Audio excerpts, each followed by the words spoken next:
683 lives lost in Italy today alone.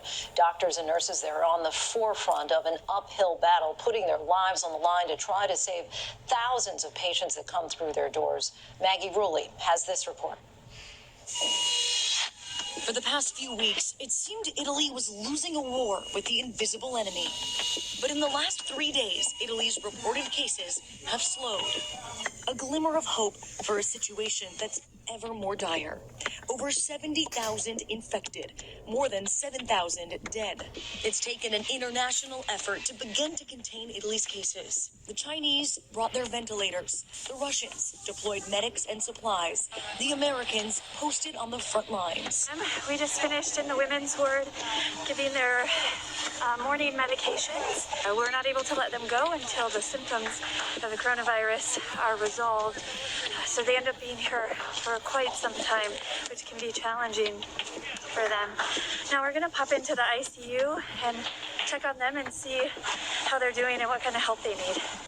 A constant race to keep up for those at the forefront of this battle. Every minute critical. I would say that we are at the end of our strength. We do not have sufficient resources, and especially staff, because apart from everything else, now the staff are beginning to get sick. And with supplies always running low, every decision counts. In this case, it means forfeiting basic needs in order to save lives. Every hospital is lacking in these days of protections, like masks, like cover for the shoes. We cannot, for example, during our shift, go to the toilet because this would mean to change and to change again. And this is how can I say it, a waste of protections. Despite the help from others, it's still not enough. Italy turning a passenger ship into a floating hospital. We don't have enough places for everyone. But it's the very places that care for the sick that seem to be hotbeds for infection, taking the lives of many of the nation's caretakers. In Italy, at least 30 doctors have died since the outbreak. Officials warned it was just a matter of time before Spain saw their numbers skyrocket too. And they have. The country reporting astounding numbers despite its strict lockdown. Nearly 50,000 cases, of those, thousands of healthcare workers infected. When I saw that within 12 hours of taking the test they were calling me, I knew that something was not right and that I was positive. In this video circulating on social media, patients on the floor of this hospital, some heard coughing.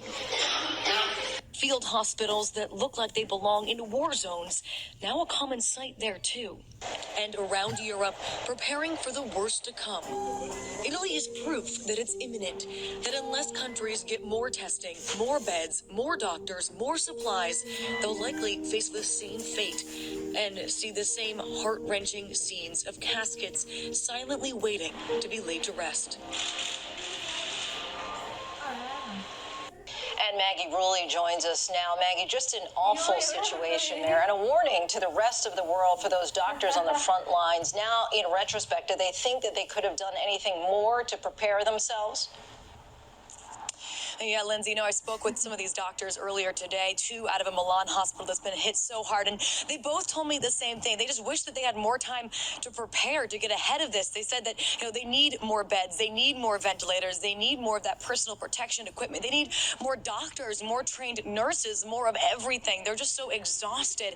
And what really stuck with me is they said, looking at America, looking at Europe, the rest of Europe, you guys had time to prepare. You have time to get ahead of this. You should be building more hospitals right now. You should be getting more of these ICU beds. You should be getting more ventilators, training more nurses. And so they really hammered that point home, that now is the time to prepare. It is still not too late, but it's getting there. And if you don't do these things, you're going to probably end up just like Italy. Tough to